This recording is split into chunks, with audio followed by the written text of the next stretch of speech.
What's up? This is Timothy Ron. I'm out here with First Dirt out to Occupy Sacramento with Rebel Diaz.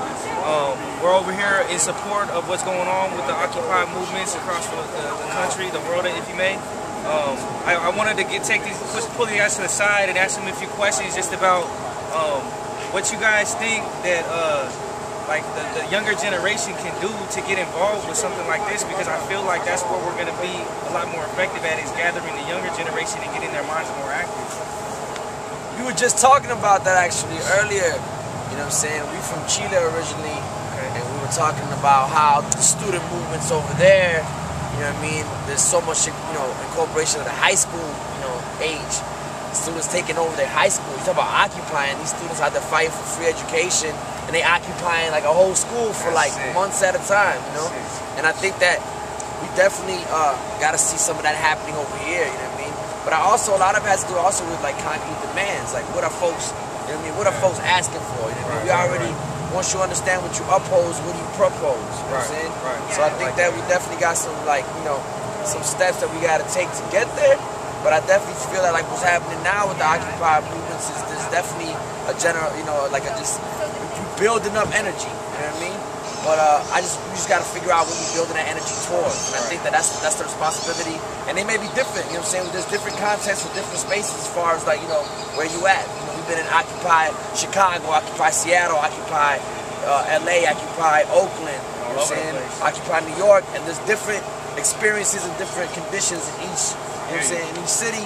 But at the same time, I think that, we definitely, supporting. I think that young people got to get more involved. And I think that it's up to them, you know what I'm saying, to understand that they just got to get involved. Get in where you fit in. That's how, that's how we roll. Like, in regards to our specific condition in the Bronx, what we've identified, man, is that it's real. Like the mainstream media got a grip on our young people. You know what I'm saying? That's exactly what I was trying to get across. You know what I'm saying? Like we make a real clear differentiation, difference between what is hip hop culture and what is the rap music industry. You know what I'm saying? And it's real that the rap music industry has a grip on our young people's minds, and they promoting values that are self-destructive to our community. You feel me?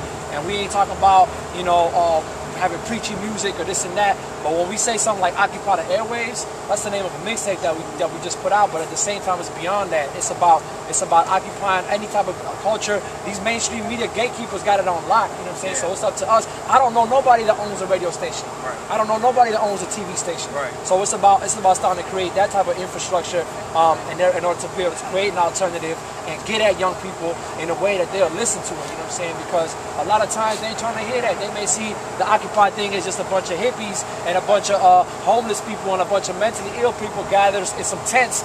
You know what I'm saying? Because that's what the mainstream media, matter of fact, that's what the local enforcement is using as an excuse to clear out these Occupy movements. You know what I'm saying? Evict them from their spaces. So for us, man, that's the biggest challenge, I think, is number one, is to be able to start providing an alternative through culture, through media work. And I think it's humongous for you guys to be going around saying this message because to be Latinos and to look like you and look like you and look like me and to speak to other people that look like us, they might be surprised and they might listen to it a little bit more, because like you said, the mainstream media has a lock on what they want to dress like, what they want to talk like, how they want to act, what they want to buy. So I mean, I really commend you guys for going around and spreading that message, man, and I appreciate you guys coming to Sacramento, man, and I wish you guys well on the rest of what you guys are doing. For sure, appreciate that, my brother. So if you guys like have anything else that you could say to the kids, man, like this is directed towards the younger generation of Sacramento, man, like if you can say anything to them, like just let them know what they could do to get involved, even if you're not out here right now, you know what I mean? I would tell them, like, look, we work with a lot of young people in New York, right? And a lot of them, they be talking about they got swag. Swag. And for us, it's like, look, if your community, you know what I'm saying, is still under conditions of poverty, conditions of lack of access to healthcare, lack of access to, you know what I'm saying, proper housing, lack of access to employment, you know what I mean?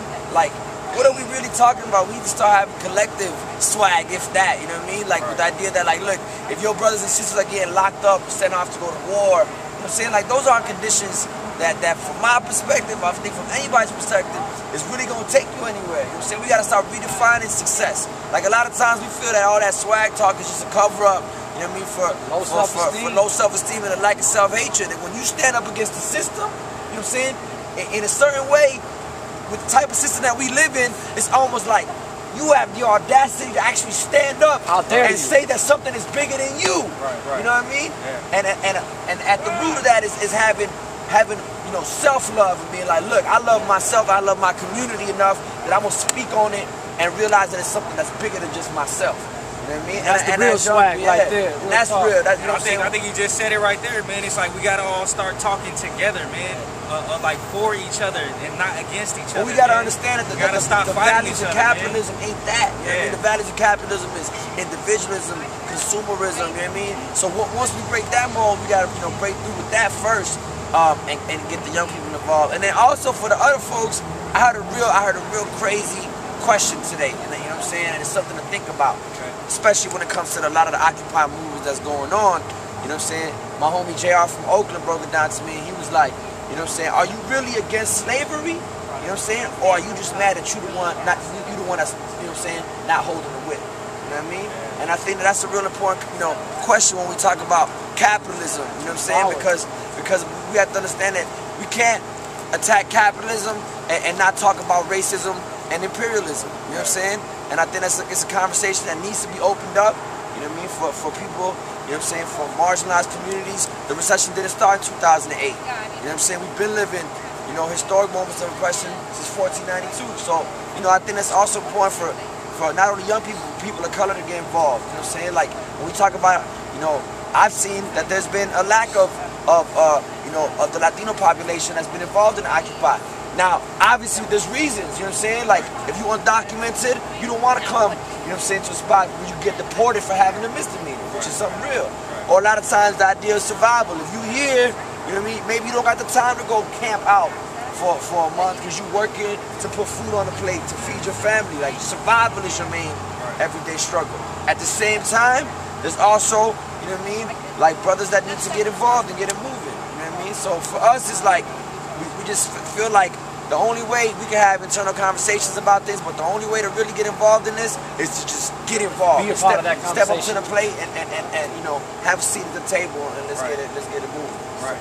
Well, I think this is a big step just as far as like opening those doors of conversation, man. So I really appreciate you guys speaking from the heart, man. Rebel Diaz. You know what I'm saying? YouTube. Check them out online. If you want to plug your website or whatever you guys are doing, go ahead. Y'all can check us out. www.rebeldiaz.com. Our community center in the South Bronx, www.rdacbx.org. That's the Rebel Diaz Arts Collective in the South Bronx. Right on. Peace out, y'all.